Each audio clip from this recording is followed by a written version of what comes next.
First question, number 47, it says list the sides of triangle DEF in order from shortest to longest, so like small to big. So over here, remember these angle measures correspond with the side opposite to it. So like the smallest angle right here, which is 52 degrees, this would be the shortest side opposite that. And then our medium length or medium angle opposite, that would be the medium length side. And then opposite the largest angle would be their biggest side. And then ordering them, order from smallest to biggest would be DE, then FD, then FE.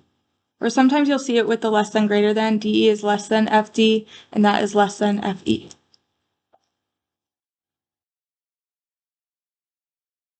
Yes. It doesn't matter. Yeah. With a segment, you can put the letters in any order.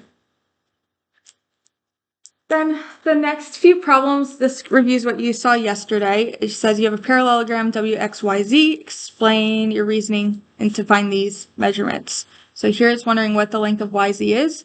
In a parallelogram, opposite sides are the same length. So if this is 11.5, this is 11.5. And then for 49, what is the measure of angle W right here? Consecutive angles, or ones that are right next to each other, are supplementary. So you can do 180 minus 142, comes out to 38 degrees. And so that would be the measure of angle W.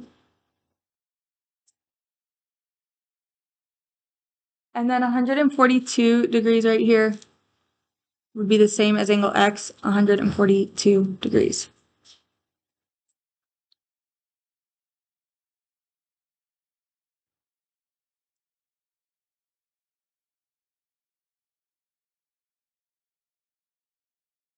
Then for 51, find the value of X right here. Well, for a quadrilateral, like a four-sided shape, which this is it, the angles equal 360 degrees. So to find X, we can do 360 degrees minus these three angles, and we're left over with 80. So X equals 80 degrees.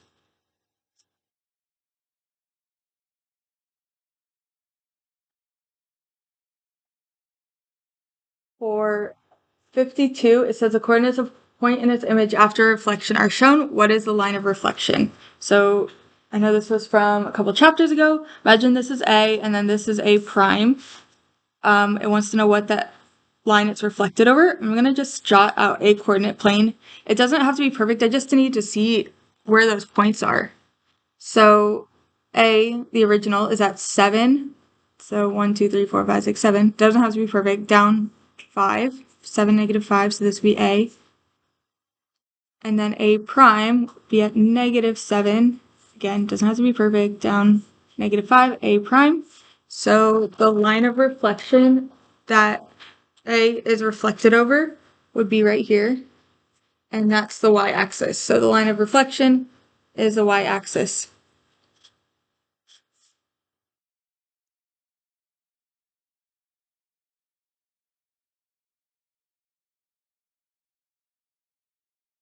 Okay, and then 53, decide whether there's enough information to prove that L is parallel to M.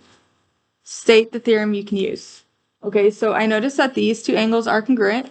Those are alternate interior angles, and if alternate interior angles are equal, then the lines are parallel. So yes, L is parallel to M because alternate interior angles are congruent.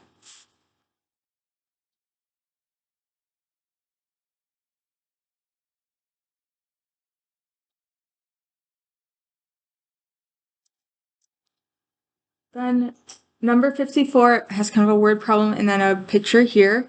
It says the path from E to F is longer than the path from E to D. So E to F is bigger than the path from E to D, smaller. Okay. G to D is the same length as G to F. Right. And then also, these triangles have the shared side, so this would be equal to itself.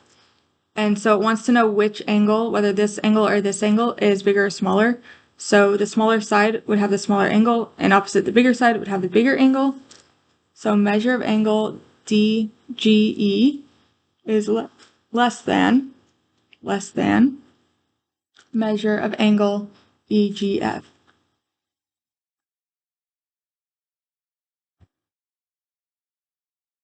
And that's just all.